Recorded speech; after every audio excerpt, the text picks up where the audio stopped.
We're here today with Congressman Darin LaHood, the Republican incumbent for the 18th District. We appreciate you sitting down to talk with us about the issues, and we'd like you to start by providing an opening statement about why you're running for re-election and why voters should give you another term.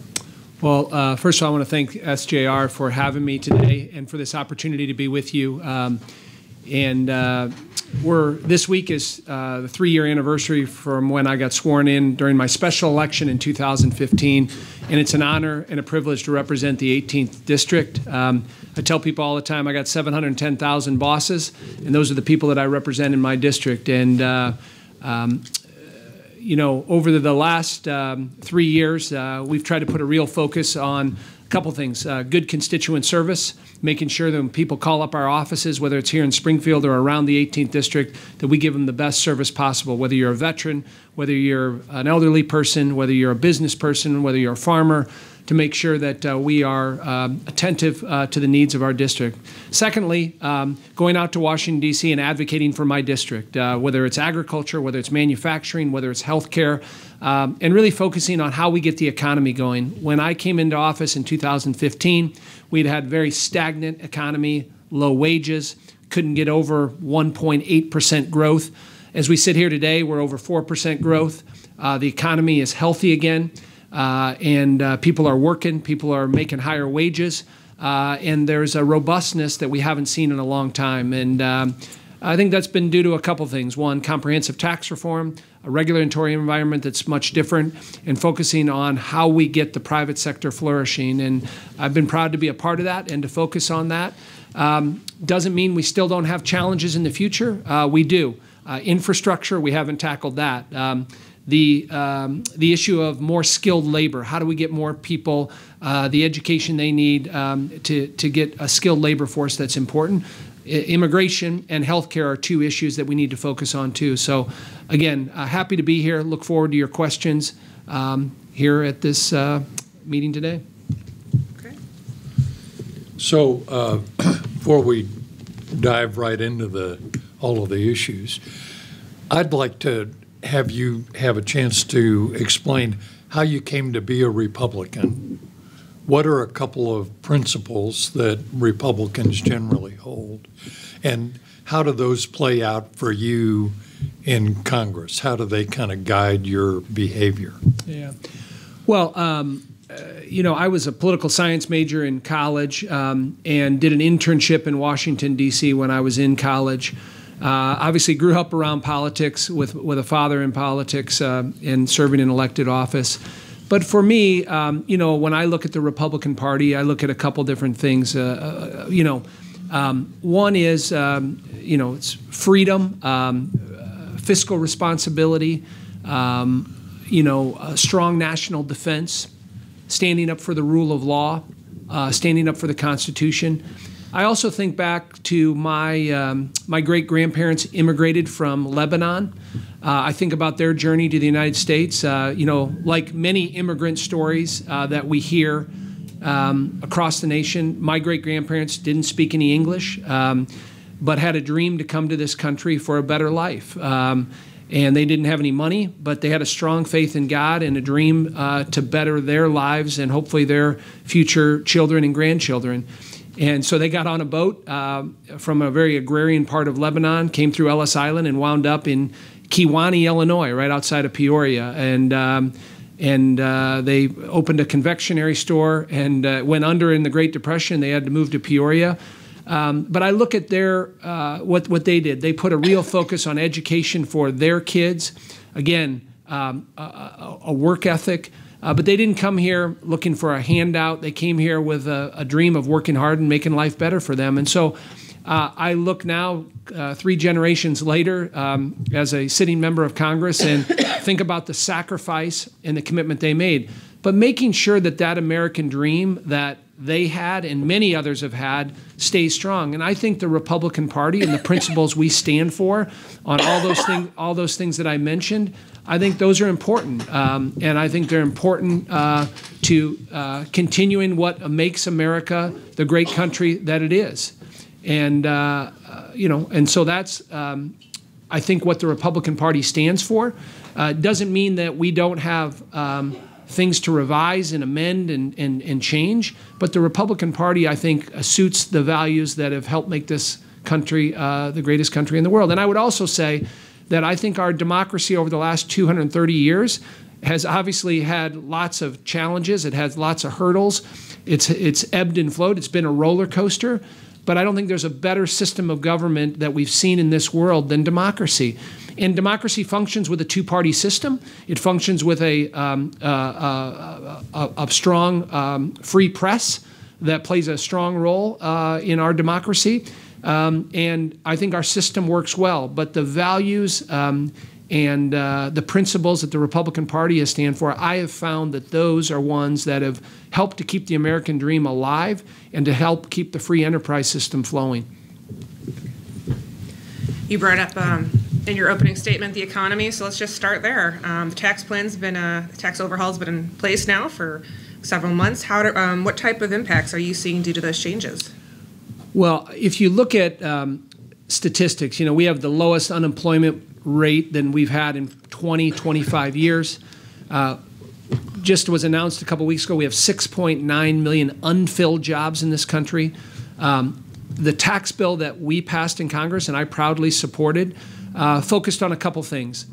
First of all, we talked to workers, we talked to job creators, we talked to businesses, whether you're a Main Street business here in Springfield or you're a large corporation like Caterpillar or John Deere or ADM. We talked to the business folks and said, what do we need in a reform of our tax code that's going to spur economic growth? A couple things. One is, how do we bring down that business tax rate to a level that makes us more competitive? Prior to the tax bill, we had the highest corporate tax rate in the entire industrialized world at 35%. By way of comparison to other countries around the world, Canada has a corporate tax rate 22%. Ireland is 14%. England and France are at 17 and 19%, and we were at 35. So we brought that down to 21%. Again, not the lowest level, but a level that we thought was competitive. And then if you're a Main Street business, or you're a S Corp or a C Corp, an LLC, we brought that down to between 20 and 25%. And the thought was, you bring down those taxes, what's going to happen? There's going to be more investment by those companies into putting on a new addition, buying another company, adding on. But there's also going to be growth with hiring more people and higher wages. And I think you've seen that play out. Now, we're 9 months into this, but you talk to businesses, again, whether you're a local restaurant, whether you're a trucking company, or whether you're a large corporation, you're seeing that growth, and that's had a lot to do with tax reform on the business side. Now, on the personal side, we also looked at the personal tax rates and how do we put more money in the pockets of hardworking people. And we put a real focus on lower and middle class folks and bringing down their tax rate. And so the average family of four making $70,000 a year living in Springfield, Illinois, is going to get back about $2,100 next April of 2019 under this tax bill. And, some people have called that crumbs. $2,100 is a lot of money for somebody living in Springfield, Illinois. And, I've begun to see that as I've talked to people. That's money that gets spent on, maybe it's buying a new washer and dryer. Maybe it's paying off a credit card. Maybe it's saving up for your kids' education. Maybe it's buying a used car, going on vacation. And so, the tax bill did two things. Again, focusing on lower and middle class folks, giving more money back to them, but also on the business side. And as you look at the statistics across the country, the biggest issue that I see in my district is we don't have enough workers. Can't find enough truck drivers, can't find enough nurses, can't find enough welders, can't find enough computer techs because the economy is doing so well in the private sector. Now, we still have a long ways to go on getting this economy, fully back on track and bringing down the debt in this country. But I think anybody that looks at, are they better off economically than they were 2 years ago? I think 90% of my district is better off. And they're more optimistic about the economy. I would also say on the economy, I think there's been a focus on what I would call common sense regulations, or what I call reasonable regulations. So whatever industry you're in, whether you're in manufacturing, whether you're in healthcare, whether you're in financial services, whether you're in agriculture, a regulatory environment that says, how do we look at, not getting rid of regulations, but more regulations that are common sense and working with the private sector. And I think you've seen that in the economy also. If you look at the President Trump's cabinet, many people that come from the private sector that understand that have helped to put a focus on that, I think has been helpful. And so regulatory environment, tax cuts have definitely had an effect. And I think looking forward, I think there's a lot of optimism there. And I would also say lots of businesses and corporations have given money back, higher raises, giving bonuses,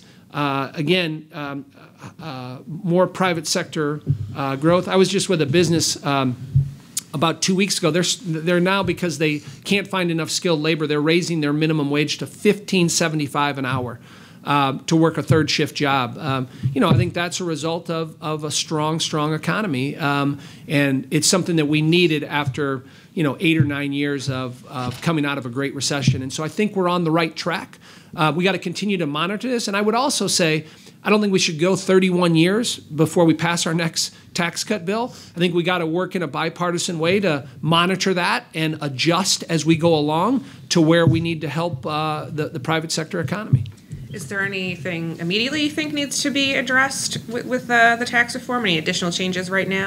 Well, we did a couple things. We did after we passed the tax bill, we had to go back and fix what was called the grain glitch. There was an issue that affected our farmers as it related to expensing for elevator operators and grain operators, and we made that change. So there's some technical changes that we have to make. But listen, we're 9 months into this now. We're gonna. Since the last time I was here, I'm proud that I've been selected to serve on the Ways and Means Committee in the House.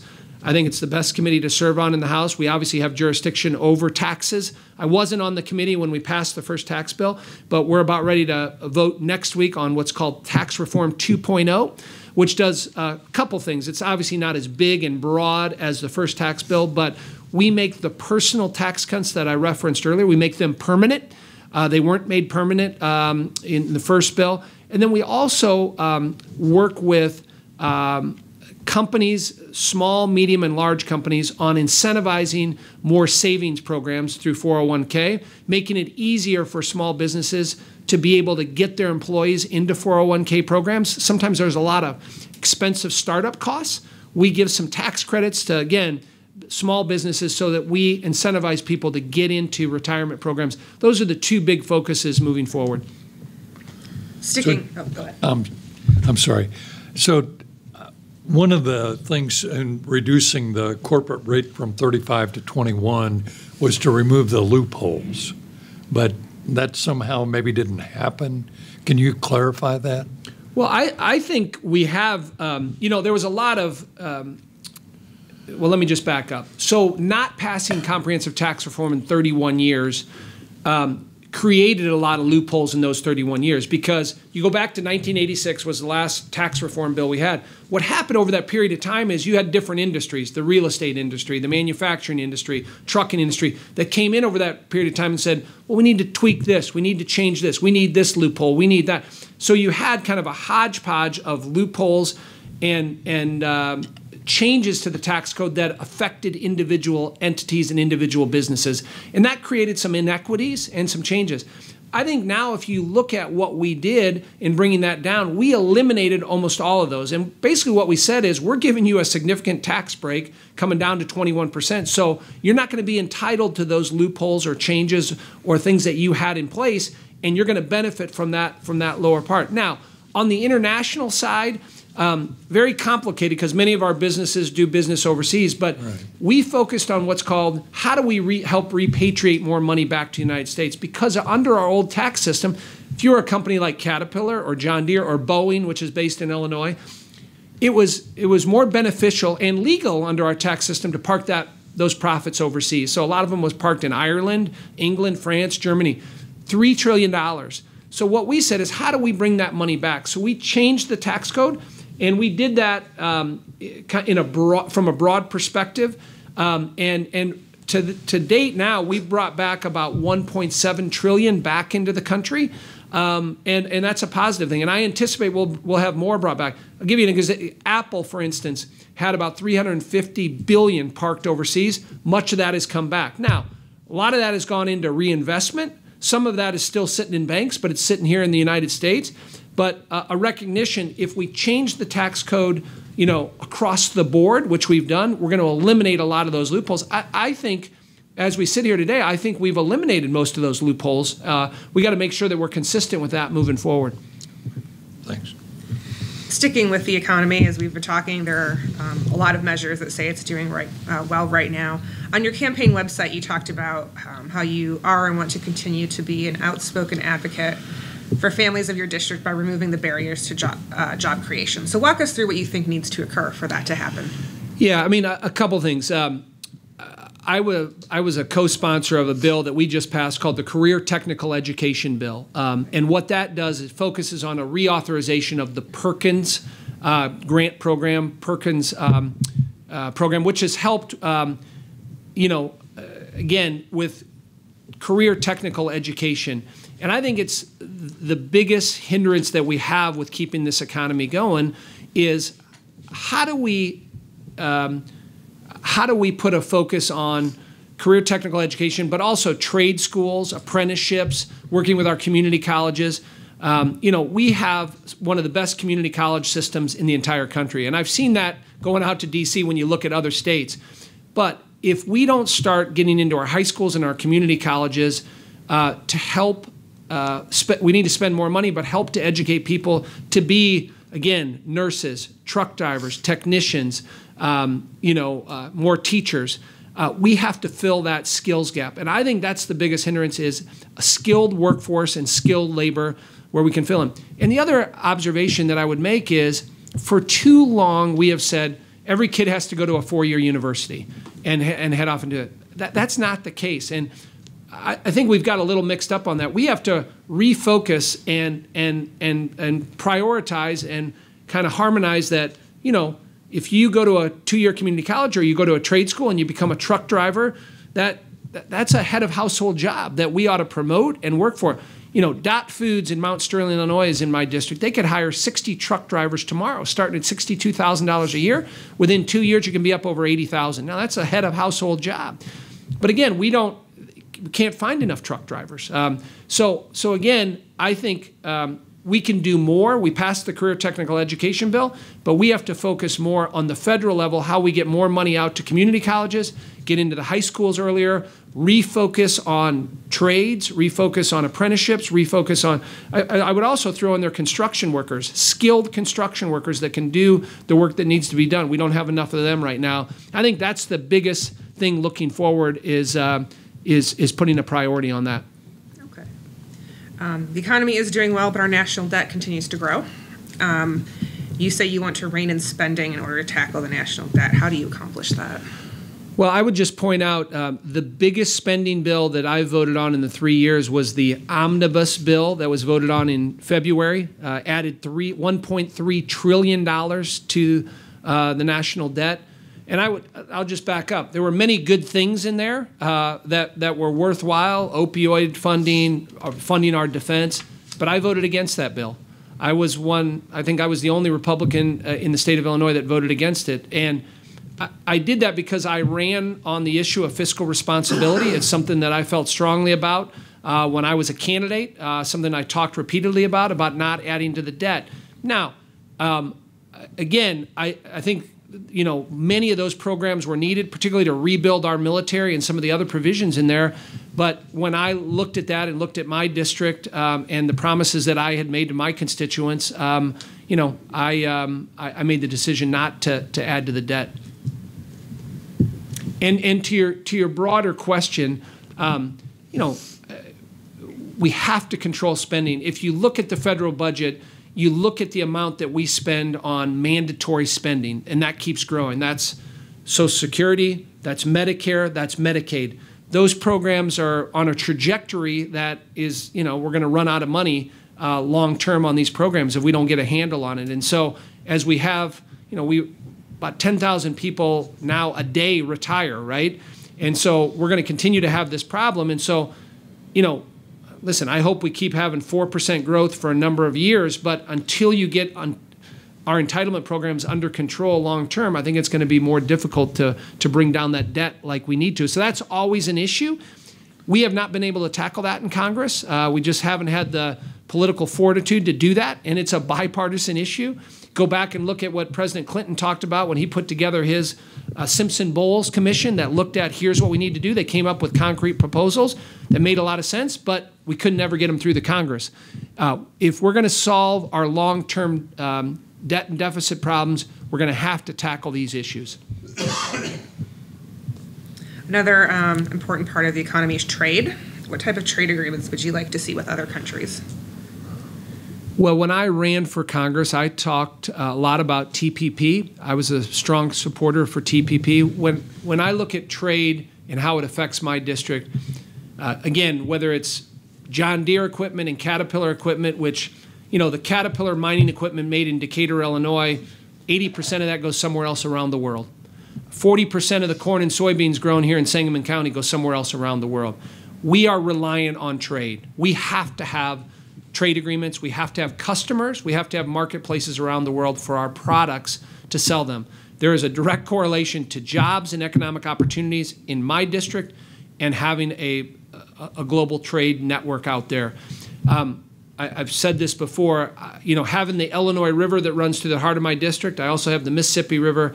The amount of products that get put on barges down the Illinois River, through New Orleans, through the new Panama Canal, there's not a more efficient or effective way to send products, particularly grains, fertilizer, soybeans, than on barges. And so, again, that ties into trade.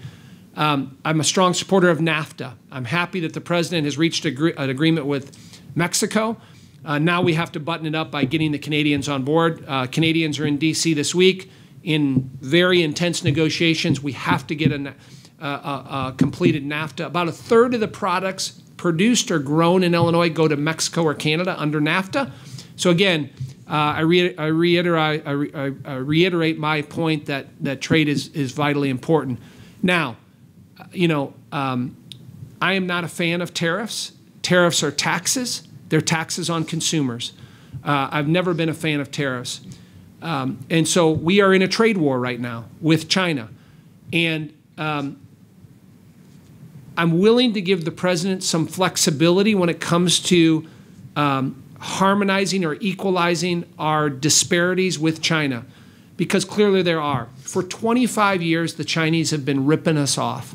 They've been ripping us off in a couple sectors: intellectual property, forced technology transfers, stealing a lot of our military apparatus, and no president from Clinton to Bush to Obama has been able to do anything about it. And so I think tariffs can be used as leverage, as a mechanism to put pressure on the Chinese. And there's some indication that it's working. Stock market in China is down about 20–25%. There's some uneasiness in their economy that it's slowing down because of the tariffs. And I think now is the time to do it for our country, because we do have a strong economy, so we have that flexibility. We have a little bit of a cushion to go after the Chinese. Now, I wish we did it in a more surgical way. I wish we partnered with our allies. I wish our European allies partnered with us, the Japanese. I think we're better suited, and it's a better strategy to go after the Chinese with some of our allies.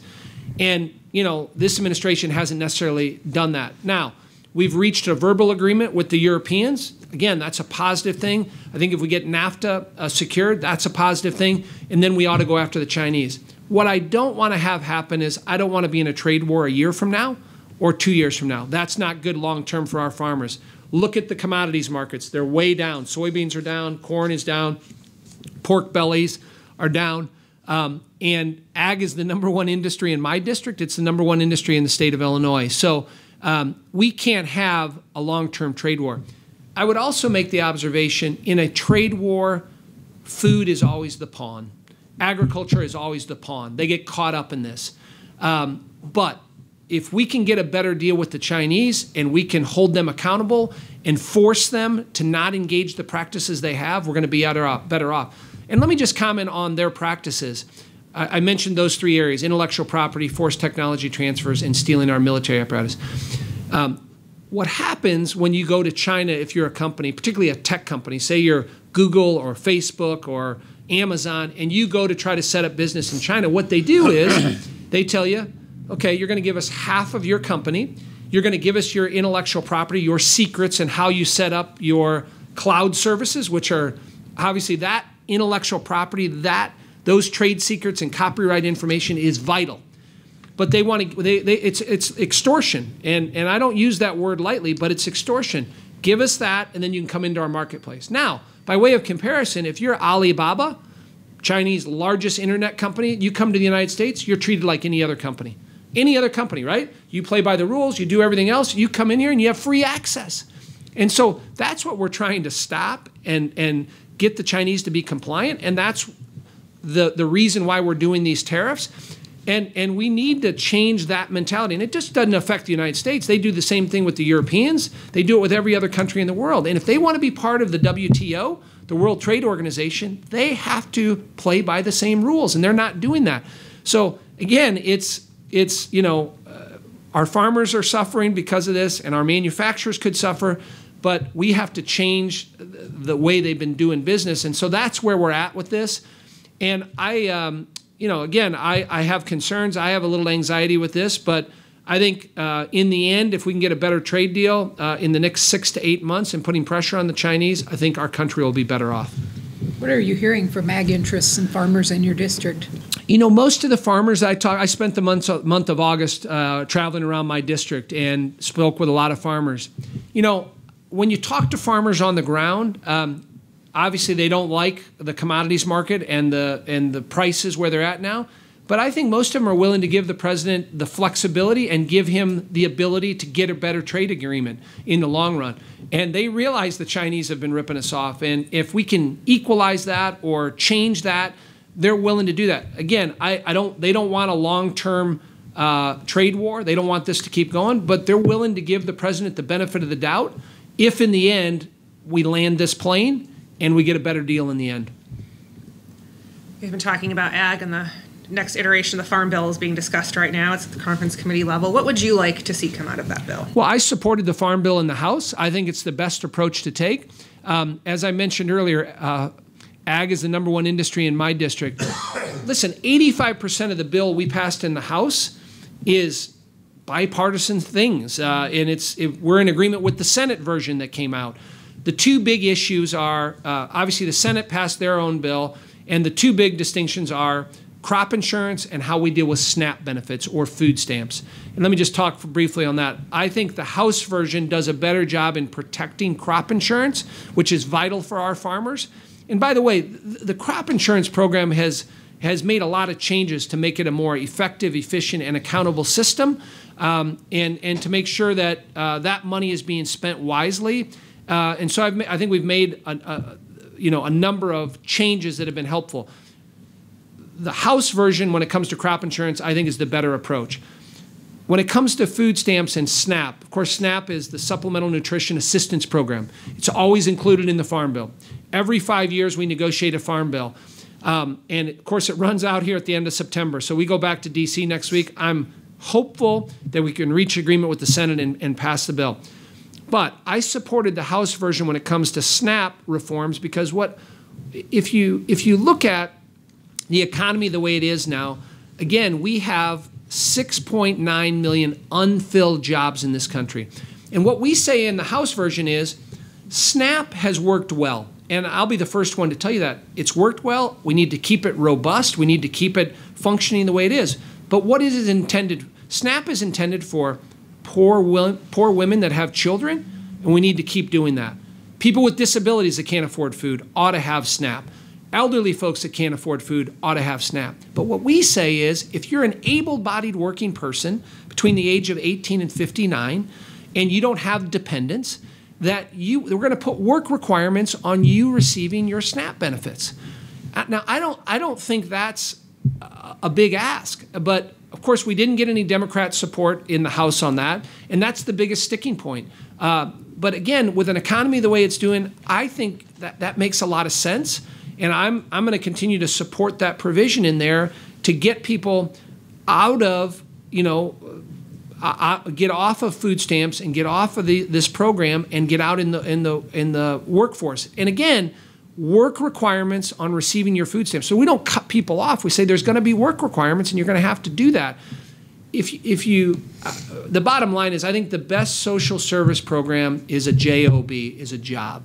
And that's really what we stand for in this bill. And so I'm hopeful that we can work through some of the differences that we have, particularly on SNAP, with our Senate colleagues and get a bill passed.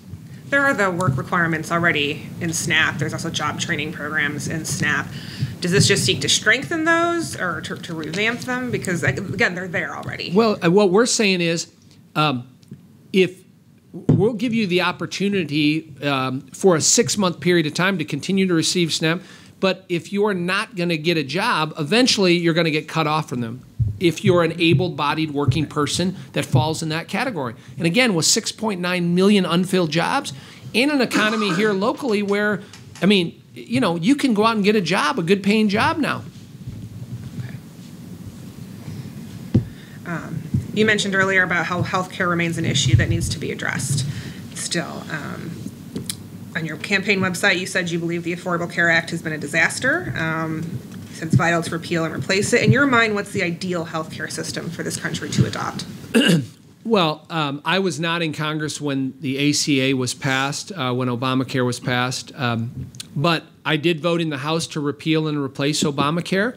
I would just tell you, I mean, I think there's a number of provisions with Obamacare and the ACA that we ought to keep in whatever we do long term. One is being able to keep your kids on insurance till 25 or 26. I think that's a positive thing. We ought to keep that in there. Not discriminating against pre-existing conditions, which was a problem before. I think we ought to keep that in there. That ought to be part of what we do with health care. What I supported in the House, I think, did a couple things. First of all, it took it brought the private sector and competition back in. When you look at the district that we represent, 19 counties, prior to Obamacare, in every one of my 19 counties, you had between 3 and 6 insurance options prior to Obamacare. Today, in many of my counties, you're down to 0 or maybe 1 option when it comes to insurance. You just can't get insurance. And then the other thing is, if you're a small business owner, if you're a sole proprietor, if you're a farmer and you're paying for health care, you know, you're paying more for your health insurance than you are your own mortgage. That was never anticipated. So how do you bring more private sector solutions, more competition into the healthcare market? I think one option that we've looked at is, you know, being able to go across state lines for insurance. I mentioned earlier my district borders Missouri and Iowa. If you think about it, how do you bring down the cost of healthcare? I think being able to pool more people together. Well, you can't do that when you're confined to Illinois. So what we've talked about is whatever business you're in, maybe you're a realtor, maybe you're a chiropractor, maybe you're a farmer. If you're able to go across state lines, which we would have to change in Congress, and you could pool all farmers from Indiana and Iowa and Missouri and Illinois could pool together, you're going to bring down those costs if it's run the right way. Same if you're a chiropractor or you're a realtor. You're pooling with larger groups of people in your own industry. I think those groupings could be very, very helpful with bringing down the cost. The other thing that I would mention is clearly the cost of drugs in the pharmaceutical industry has to be held accountable. We have to make changes to that. A couple things haven't happened. I don't think we've had we have not had proper enforcement or in some ways prosecution of some of these drug companies that have blatantly ripped people off. You know, this is one area that the president talked about when he ran, but we haven't seen much in terms of results when it comes to regulating the pharmaceutical industry. You know, we're the only country in the world that doesn't regulate the pharmaceutical industry like other countries do. So finding that balance of proper regulation, government oversight when it comes to the pharmaceutical industry, we have to have that because what we're doing now is not working. That's one of the biggest cost drivers in our system too is, again, making those changes in Congress that would help drive down those costs. So I think those are 2 or 3 things that will help with changing how we make healthcare affordable. Do you see a willingness to tackle healthcare again? You kind of saw it last year. You really haven't seen it much this year. Well, of course, we remember what happened last year. We passed it in the House, and then in the Senate, it went down by 1 vote. But I think, you know, I know in the Ways and Means Committee, we have jurisdiction over health care. We've just passed a bill on health savings accounts, which I think are helpful in the private sector. Again, those haven't been passed into law yet, but we're looking at ways to fix this. But We have to. This is an area that we've been deficient in, that we haven't done enough on, and it's something that, again, the good economy helps in a lot of ways, but if we don't tackle this, we're going to continue to have healthcare costs rising. You also said in your opening statement about immigration that that's a big topic out there. Can you walk us through how you feel the country's immigration policies need to be changed? Sure. I want to talk about two aspects of that. We focus so much on DACA, on the 11 or 12 million people that are in the country illegally, and then the southern border, and that's dominated our immigration debate. And I'll address those three things. I would just say at the outset, over this last year, the Senate and the House have tried to do something about immigration. Senate, of course, in a bipartisan way, the Gang of Nine or whatever it was, tried to, back in February, March, come up with a solution. They tried, could never get anything passed. We in the House looked at two different bills, the Goodlatte bill and then the Goodlatte second bill, couldn't get those passed. So it's a difficult issue. But let me just focus on legal immigration. This is something that I think we don't talk enough about. So legal immigration, we every year let in about 1.1 million legal immigrants to the country. And people don't talk about this enough, but we have one of the most generous legal immigration systems in the entire country. I've been to a number of naturalization services here in Springfield or Peoria or other places. And when you go to those, these are people that have done everything we've asked them to do. They go back to their country of origin, they take a background check, they pay a fee, they take a constitution test, they come to this country legally. And again, 1 million every year. Now, two things. That process has to be streamlined. It takes 2 to 4 years sometimes to do that. We need to streamline that from 6 months up to 2 years at a max, and we can do that. So that's one thing. Second thing is, and this is the point that I've continued to stress, of those 1.1 million legal immigrants, only 8% are based on skill and merit.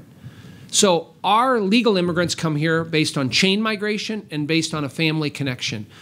Now, compare that to our other industrialized countries in the world that we're aligned with. Canada, for instance, 60% of their legal immigrants are based on skill and merit. France and England, same thing, 40, 50%, and also 60% are based on skill and merit. Ours is 8%. What I've said is we got to move that number up, and maybe we do it incrementally. We go up to 20%, and then up to 30%, and then up to 40%. But we all know somebody that came to this country to get their education. Maybe they were from India, maybe they were from Pakistan, maybe they were from China, maybe they're from the Middle East. And they come here and they get their education, and then they got to go back to their country. We ought to look at how are we bringing more people here based on skill and merit. More doctors, more engineers, more technicians, more people that can come and fill in those gaps. And so I'm open-minded to expanding legal immigration to a higher level, but also moving up the basis of skill and merit-based immigration. And there's a lot of bipartisan support for that. One of the colleagues on the Democrat side I've worked with on this is Raja Krishnamurthy. He's a good friend of mine, represents the Schaumburg area in Illinois. He's a Democrat, I'm a Republican, but I've worked with him on a number of different things. But this is an area we agree on. So I think there's a lot of support for legal immigration reform, and there's a lot that we can do there. But it always gets tied to illegal immigration. And those are the 3 points that I mentioned earlier. And so we haven't been able to separate those. And maybe we shouldn't, and maybe they need to be tied together. But if you look at DACA, which is the 800,000 people that are in this country, through many of them through no fault of their own, that have been here and been productive people in our society, the president came out with a plan back early this year in late winter, and he said, let's not only let in 800,000 DACA recipients, let's let in another million, so 1.8 million, but you got to give me $25 billion to secure the southern border. So it was a trade, right? We're going to let in 1.8 million, you give me $25 million to secure the southern border. What happened when that plan was out there? I think the reaction was you had the far right saying, absolutely not, you're selling us out, and you had the far left saying, there's no way. And I think it was a pretty good place to start in that you had both the right wing and the left wing upset with that. And so, But we have to secure the southern border. I've mentioned this when I've been here before. I spent time with the U.S. Department of Justice as a federal prosecutor. I prosecute a lot of illegal immigration cases.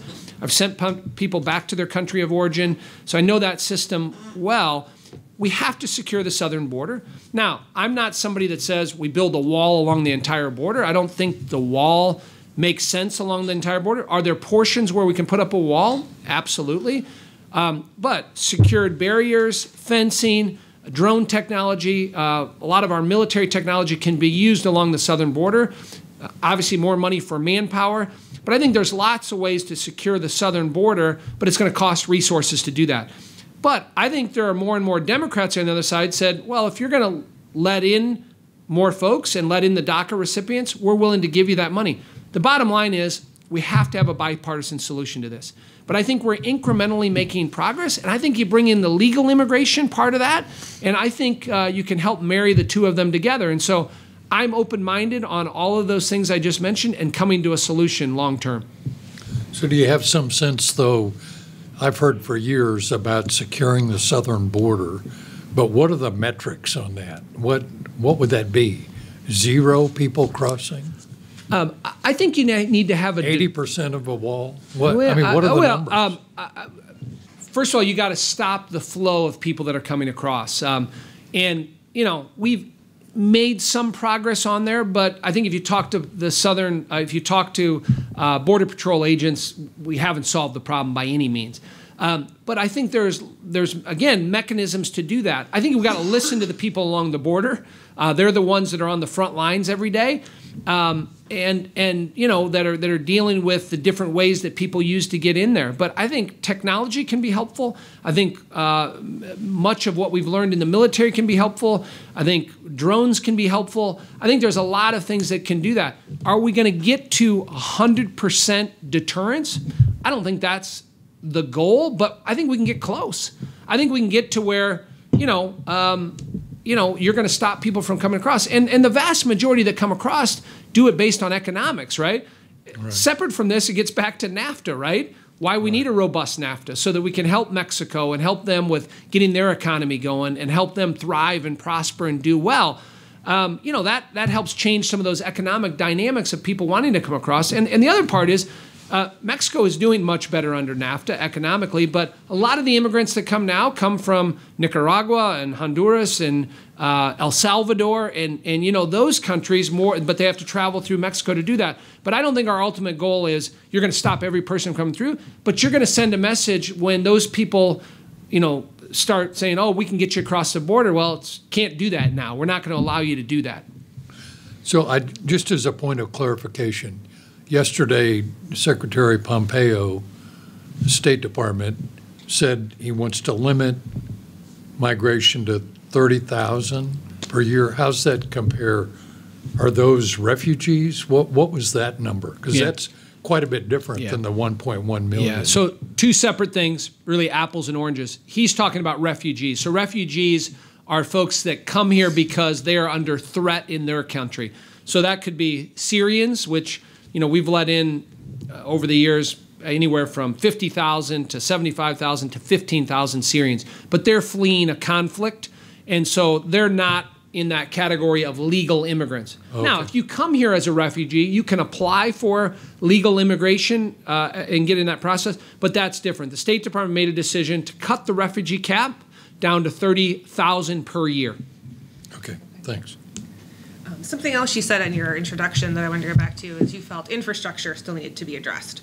What do you see in your district and the state that we need to do? Clearly, it's an area that we need to fix. Infrastructure is the backbone of my congressional district. Good roads and bridges, locks and dams on the Illinois and Mississippi River that are vital to our inland water system. So a couple things when it comes to infrastructure. Going back, the president in his State of the Union address talked about a $1.5 trillion infrastructure plan. That's a big number, but didn't say how you're going to pay for it. In the past, he has tweeted about looking at the gas tax, which, of course, the federal gas tax hasn't been raised since 1993. So how do you pay for that large number? You've got to find a resource to do that. Some people have talked about the gas tax. Some people have talked about a carbon tax. Some people have talked about public-private partnerships. So I think we're going to need leadership from the White House. If they want to support a gas tax, they're going to have to come to Congress and ask for that. But I think this is an issue that we can address in a bipartisan way because there is lots of support on both sides. We're not going to do that between now and the election in November, but I think afterwards, whether it's in lame duck or moving forward, this is an area we can definitely, I think, get people motivated behind. But a couple things we have to think about. Again, how you pay for that. You know, lots of states have raised the gas tax. A couple examples. Iowa, under Terry Branstad, a Republican governor, raised the gas tax 11 cents 2.5 years ago. I drive from my district over across the bridge into Iowa, and the roads are much different than they are in Illinois. Governor Holcomb, who took Vice President Pence's place as governor in Indiana, raised the gas tax in Indiana last year. Again, under a Republican legislature in Indiana, and they're starting to see, you know, an improvement on their roads. So governors, I don't necessarily look at the gas tax as a Republican or Democrat issue, but there are examples where Republicans have raised the gas tax around there. But, you know, there's been some talk about public-private partnerships, and I think those make a lot more sense in our urban areas, not in a district like ours. We're not going to build a toll road from Springfield to Quincy and have people pay that. We're just not. But in Chicago or maybe St. Louis or San Francisco or Miami, you're going to be able to have the private sector come in because they can get a rate of return, right? Or whether it's a toll, whether it's a rapid transit system, whether it's a, you know, some type of ferry system where you can build it and get a rate of return on that. So there are definitely some applicability, but I think in our urban areas more than our rural areas. So again, I think we have to figure out how you're going to pay for that. Plus, I think in Illinois, people are dubious of the federal government taking more of their money and it going into some big black hole in government. And, you know, people look at the stimulus package under the Obama administration. A lot of that money wasn't spent on shovel-ready projects that could have been done. You know, people remember in Illinois that, you know, the lottery is going to fund education, right? Or the temporary tax increase we had for 5 years in Illinois, right? Pass this temporary income tax for 5 years, we'll pay off all our debts and we'll be fine. Of course, that's not the way that it worked out. So I think we're a little bit more skeptical and dubious in Illinois. So we as lawmakers and from a public policy standpoint, we have to give people confidence, and we have a responsibility to say, if we're going to raise your gas tax, that's going to go into a lockbox and is only going to be spent on infrastructure, on roads and bridges. The last point that I would make is I give the president a lot of credit when he talked about his $1.5 trillion infrastructure plan. They allocated 25% of that to rural America, something that's different that hadn't been done in the past. Now, I don't necessarily think Springfield is going to be categorized as rural America, but much of the district outside of Springfield, you know, you go over to the Illinois River, whether it's in Beardstown or, you know, whether it's over on Quincy on the Mississippi River, you know, that could be our locks and dams. That could be our rail system, which we're heavily reliant upon here in Springfield and Peoria and Bloomington Normal. So I think that could be very beneficial to our district, too, that focus on rural America. And the last point I would make is we got to decide how broadly we define infrastructure. So I mentioned roads and bridges. Clearly, that $1.5 trillion could be spent just on roads and bridges. But some people have said, well, infrastructure means rural broadband. Infrastructure means energy projects. Infrastructure means school construction.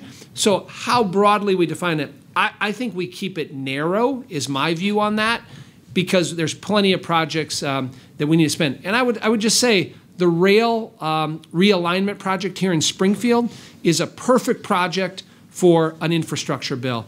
You know, long before I ever got to Congress, a lot of people have been involved with this project here in Springfield. It's gotten 2 Tiger grants, which is unheard of at the federal level. And part of it's because of the people involved, but also how the private sector is going to benefit. You look at our medical district here in Springfield, it's thriving, it's doing well, St. John's Memorial, and that rail realignment, that what we're doing is going to help free up that space from a safety standpoint, for a traffic flow standpoint, but also from the standpoint of letting our medical facilities thrive here. And if and when we get an infrastructure bill, we'll be advocating for money for that system there, because the private sector will benefit from that. That's what I was going to ask you, if you thought there'd be continued federal support for this project. Yes, I mean, absolutely. I mean, I think you've seen it from, you know, Senator Durbin to Rodney Davis to myself to the mayor to the county board. I mean, it is all hands on deck. And again, this predated me, but a lot of good people involved with this, and a lot of the private sector involved. And we've got another application in for what's called the Build Grant, which is the next iteration of Tiger.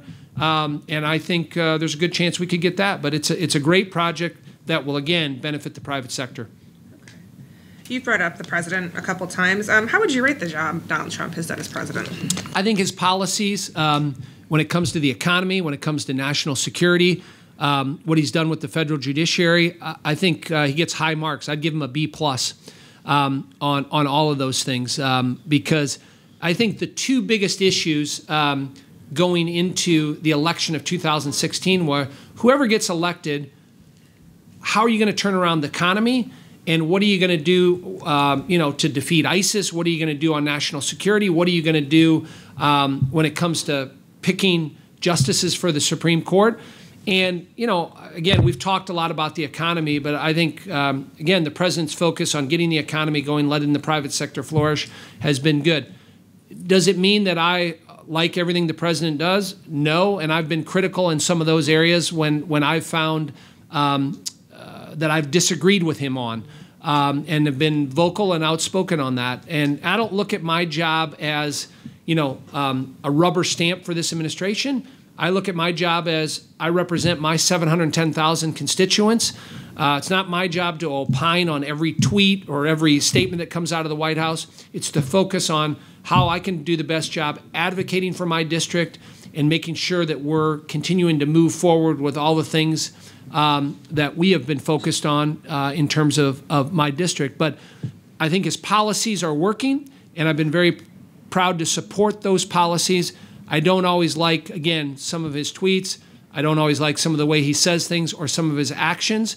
But I think, overall the economy is strong in this country, and proud to support that. You said there are areas you have not agreed with him on. You've been vocal. Can you give us one or two examples? Well, I would just a couple things on trade. I've told you I'm not a big fan of tariffs, and I've been pretty vocal with the administration on the Ways and Means Committee. I've had some pretty tough questions for the president's trade ambassador, Bob Lighthizer, and questioned him on the trade policy. Also, Peter Navarro. So I disagree with him on that.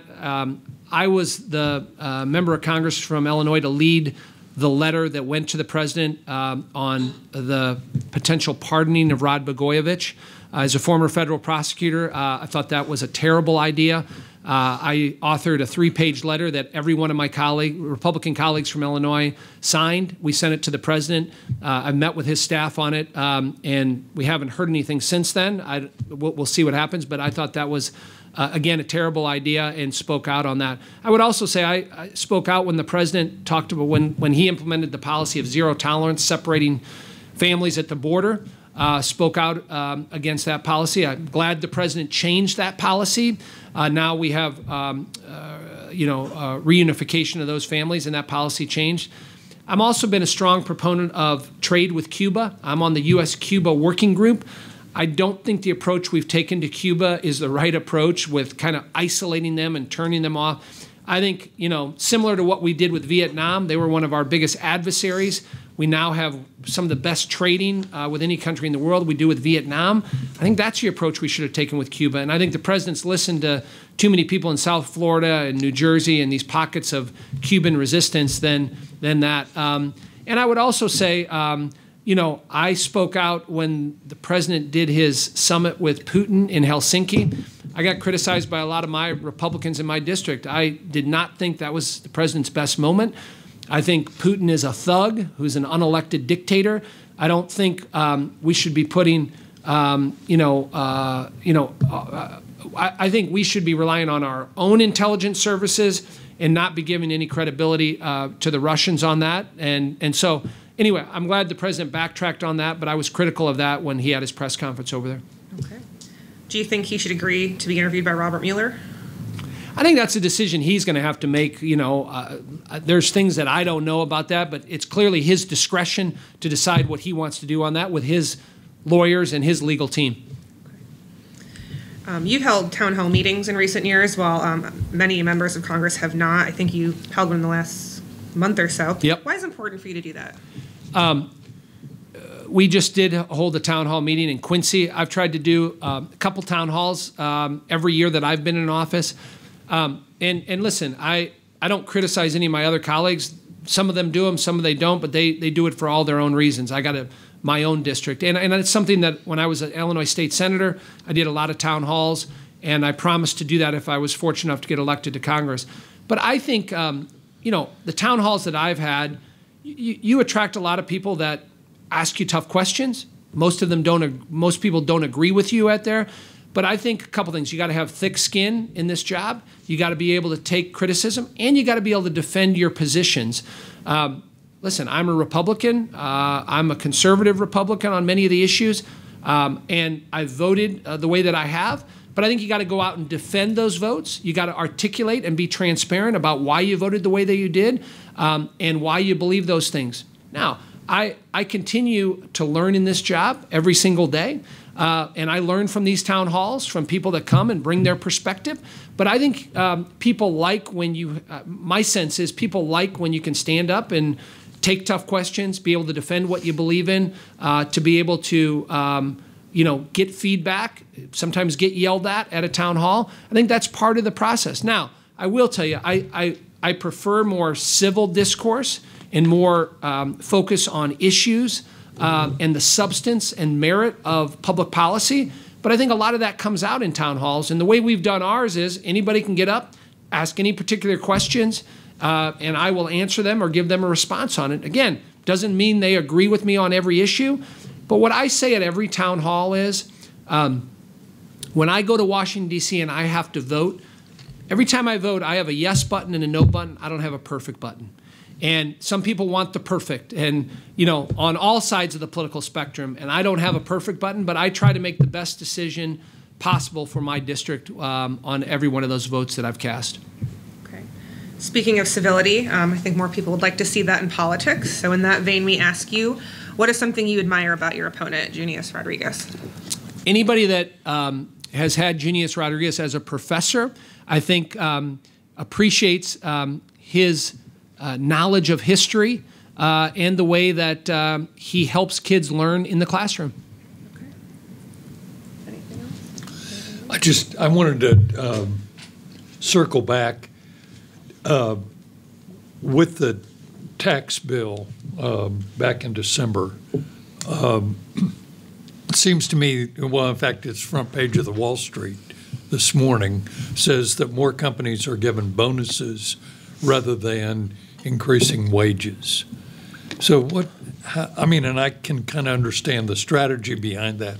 Is that disappointing? Is that, how's that strike you? Well, that's not what I've seen in my district. So, and by the way, I haven't read the Wall Street Journal article, but I will read it. I mean, I've sensed, and again, we're 9 months into this, you know, I've seen wages rise in my district. Now, we live in a little different atmosphere than maybe other areas that are growing faster. I mean, you know, down south, you know, I know Dallas and Atlanta and Phoenix, some of these other areas are growing a little bit more rapidly than we are.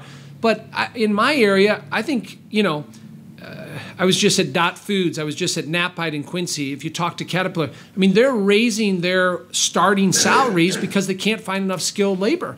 I was just over at St. John's this morning in their laboratory, and they can't find enough people because the competition for wages. And so wages are I think, rising because of that. And if you look at the statistics, private sector wages have been up almost every month for the last 6 quarters.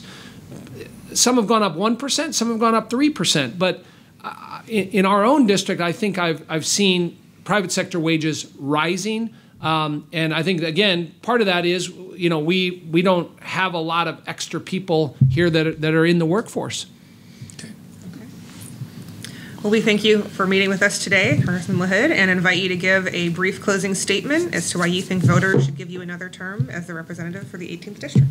Well, thank you. I appreciate the opportunity to engage you on issues important here in the 18th District and also to Sangamon County and Springfield. But I'm honored to represent you in Congress. It's a privilege. And we still have challenges to go as it pertains to infrastructure, as it pertains to immigration, as it pertains to health care affordability. But I look forward to working hard with my other colleagues in Congress to continue to represent you, and also to continue to keep this economy going strong. And I look forward to working with people throughout my district, to do the best job that I possibly can. And I ask for your vote on November 6th.